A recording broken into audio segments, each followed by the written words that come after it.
areas of polar curves. A little bit of background, I guess, is where we start with this. When you talk about area of polar curves, you kind of start with the area of a sector, which just means a portion of a curve.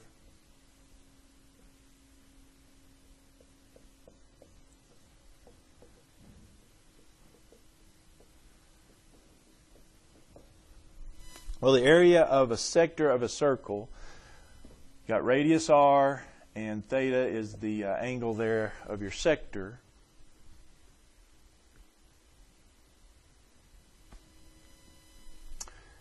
Does anybody know what it is?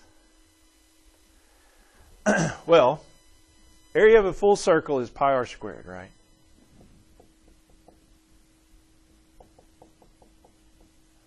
But I'm not talking about a full circle. I'm only talking about a portion of a circle, which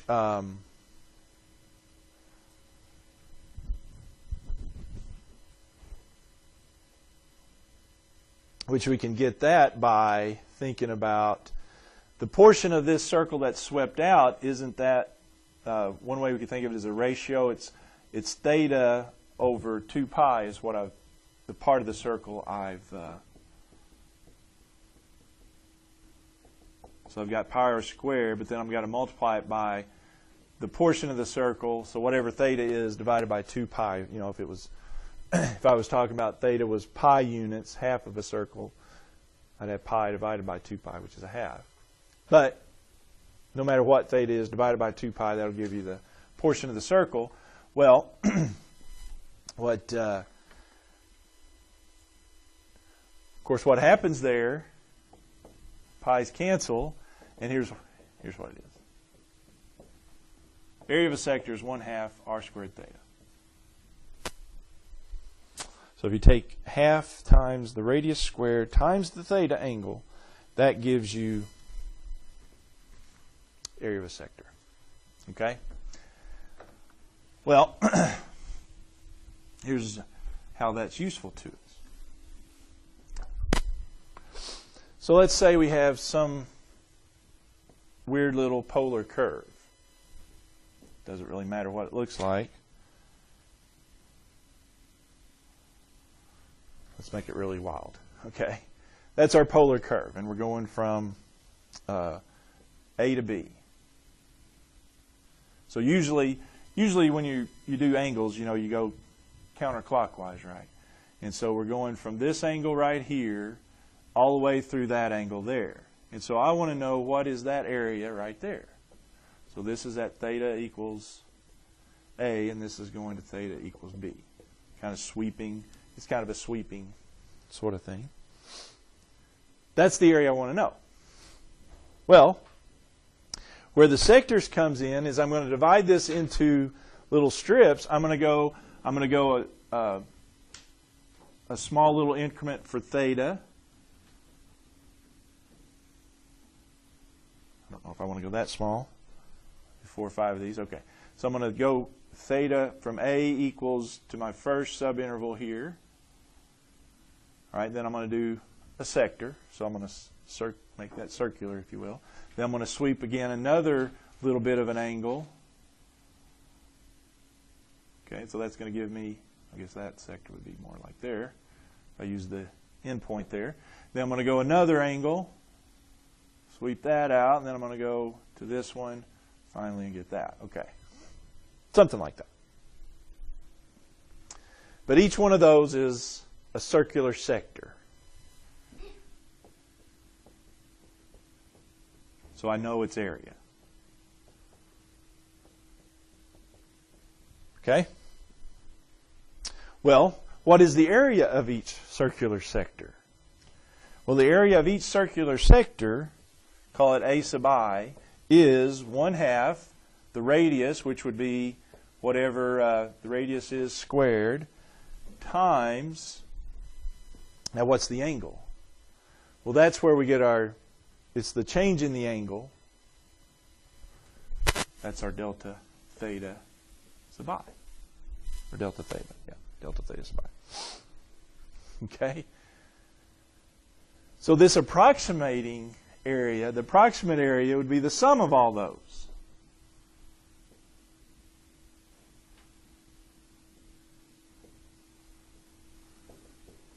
The sum of all these 1/2 Ri squared delta theta sub i's. Okay? How can I get the exact area?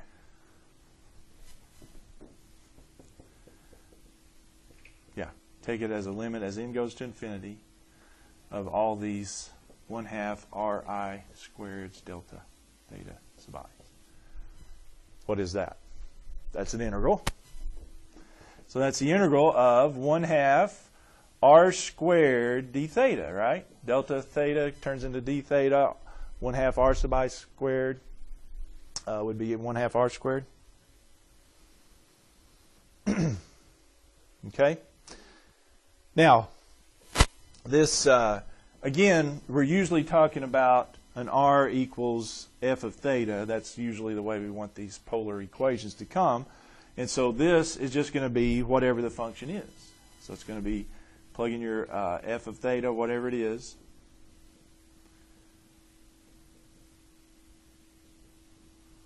Square that. You're going to have to square it and then do the integral of it.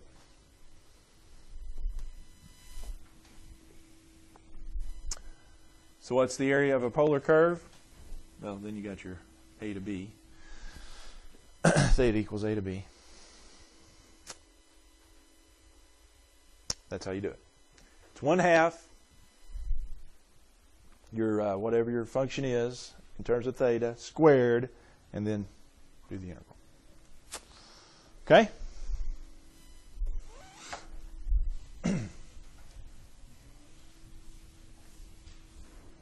Not too bad, right?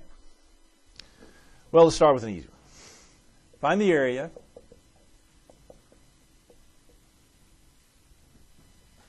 of r equals the square root, r equals 2 times the square root of cosine theta. And we're going to go from theta 0 to pi over 4.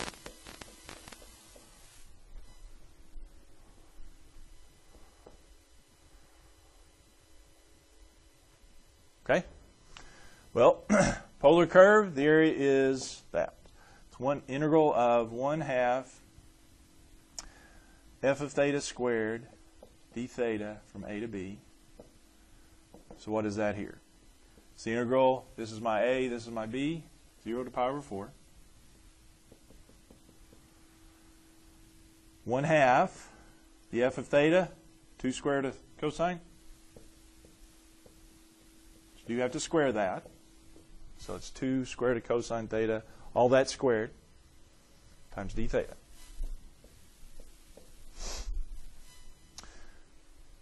Well, like I said, this one's an easy one because of the square root right there. I'm squaring the square root. So that's 1/2 times 4 cosine, isn't it? Just be 4 cosine theta. Square those out. So that gets me down to 2 cosine theta. Yeah, that's just a straightforward antiderivative, isn't it? It's 2 antiderivative of cosine, sine. And I'm going from 0 to pi over 4. So that's 2 times the sine of pi over 4 minus 2 times the sine of 0, theta. Sine of pi over 4, square root of 2 over 2. Sine of 0, 0. The area is square root of 2. Now to see what area of the graph am I talking about?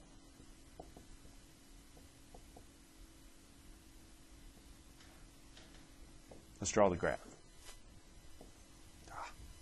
With my calculator. Can I borrow your calculator, Josh?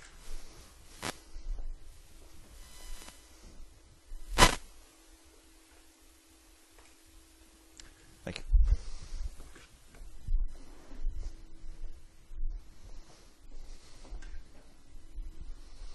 Okay, so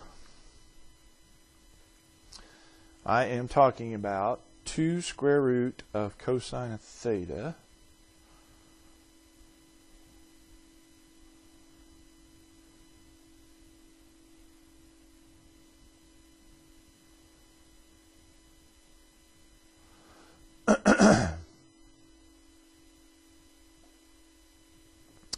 is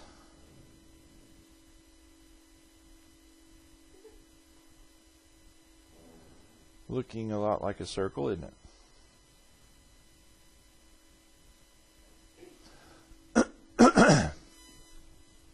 Let's see, zoom in. Yeah. All right. So this is what we're talking about.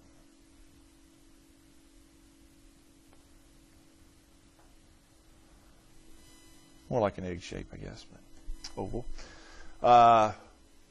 Which part of the graph, though, am I talking about? Well, I'm going from 0 to pi over 4. So where would I be at 0? Plug in 0. You got cosine of 0, which is 1, so I'm at 2. So I'm right out here. R is 2. Pi over 4, and if you do a trace, that might be the easiest way. Just put in your theta as pi over 4. Hit trace and then pi over 4. It'll show you where you go, so it looks like I go from right here to right about here, which is about pi over 4. Yeah. Theta, yeah. These are thetas. Yeah. Well, it's where theta is pi over 4. It may not necessarily, this one it looks like, the pi over 4 angle, but it just depends. Now, if it was a 2 theta, that would be 2 times pi over theta. 2 times pi over 4, which would be, it would show up as pi over 2, wouldn't it? You see what I'm saying? So that would maybe sweep out more if you were doing 2 theta. But since it's just regular theta, it does look like your pi over 4. But anyway, so that's the area right there. Okay? So sometimes we'll have to figure out which part, what the angle is that we want. What if I was wanting the whole top half of this angle, of this 2 square root of cosine theta? What would I need to go to get the top half? How would I get the area of that top half?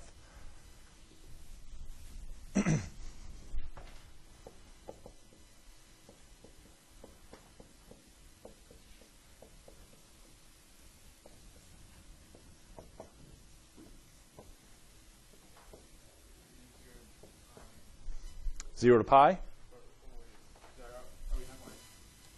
I want this area right here.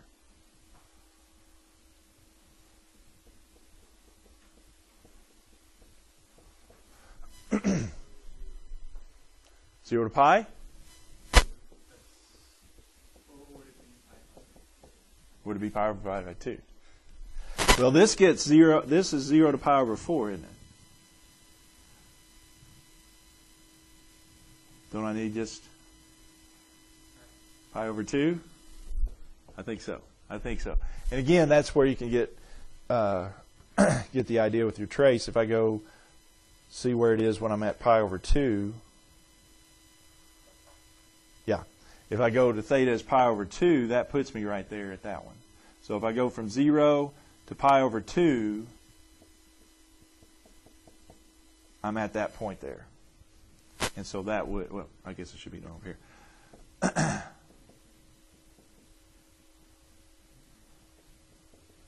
You see what I'm saying? Okay. So in this case, to sweep out the top half, I would go 0 to pi over 2. Yeah. Mm-hmm.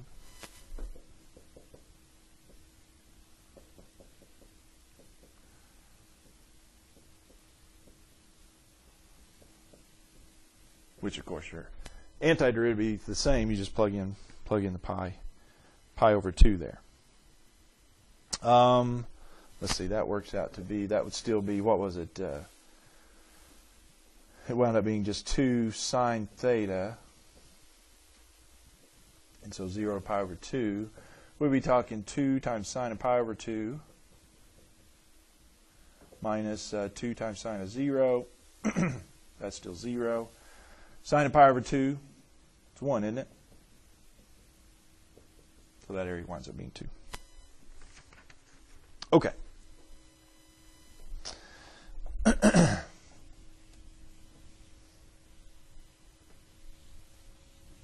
All right.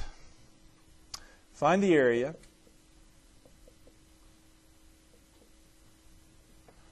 Enclosed by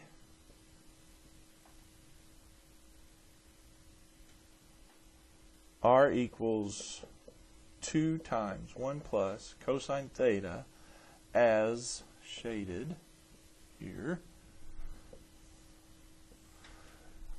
Remember, this is this turns out to look like this all the way around.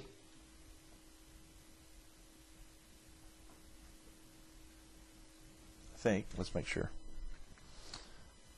2 times 1 plus cosine theta.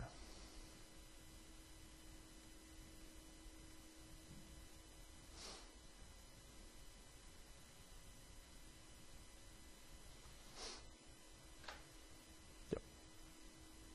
Kind of the spade looking, top of the spade on a card anyway.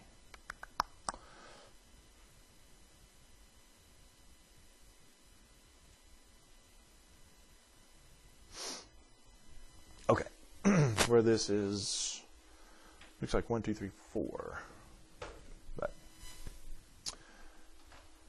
here's what I want, though. I want this area right here.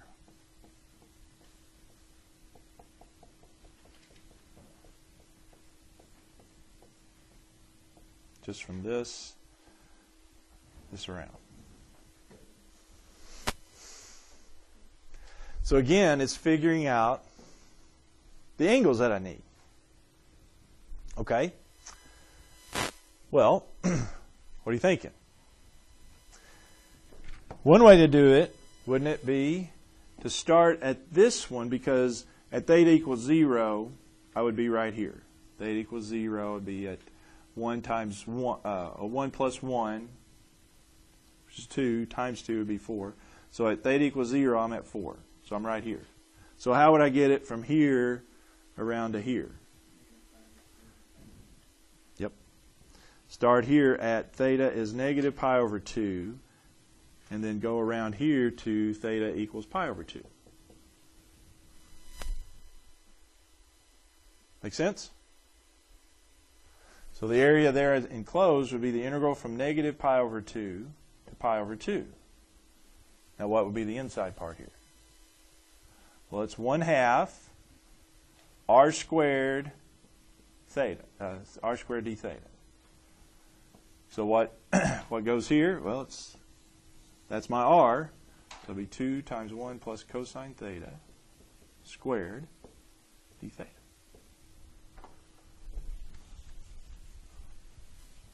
With me there?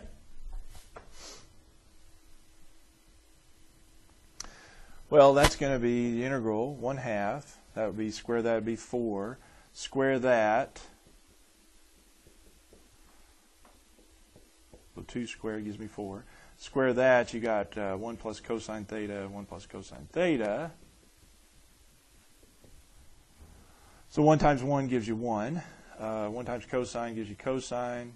So I've got 2 cosine theta. And cosine gives me cosine squared.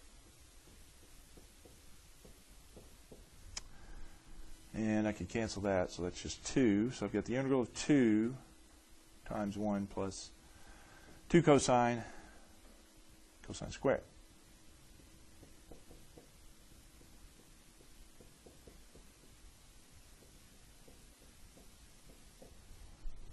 Negative pi over 2 to pi over 2. You want to distribute the 2? Might as well. At some point, we'll have to distribute the 2. So let's go ahead and distribute the 2. So it's the integral of 2 plus 4 cosine theta plus 2 cosine squared.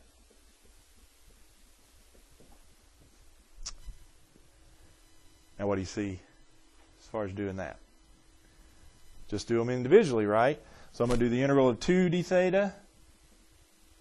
That's going to be easy. Then I'm going to do the integral of 4 cosine theta. And then I'm going to do the integral of 2 cosine squared theta. D theta, of course. Well, the first two are easy. Antiderivative of 2 be 2 theta, right? That's an easy one. Antiderivative of cosine, sine. This is another story. Cosine squared. How did we do cosine squared? That was the double angle one, yeah. Use your double angle formula there. Remember what it was? 2 change cosine squared by double angle. What was it? 1/2 plus 1/2 cosine 2 theta. Is that right?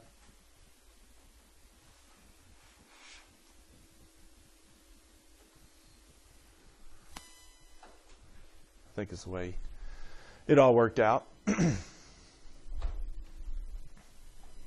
that sound right? Anybody believe that? Before I go on? Oh, I got it right here.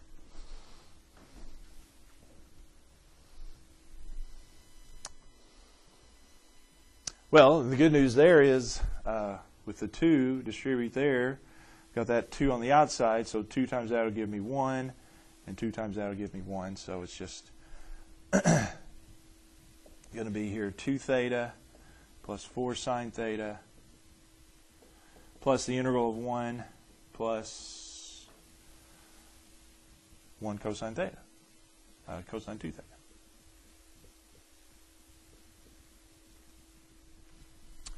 All right, well, let's see, right here. Let's go right here, or right up here. So I've got 2 theta plus 4 sine theta plus the integral of 1 is just theta. What about this one? The integral of that one. Little u substitution. U equals 2 theta. Du would be 2 d theta. So du over 2 is d theta. So that would be the integral of cosine of u du over 2. That's going to be 2 theta. Actually, 2 theta plus theta is giving me 3 theta. Combine these two to that one. Plus 4 sine theta. And that's just the sine, 1/2 sine of u, but u is 2 theta. Yep. And then I'm going to go minus pi over 2 to pi over 2.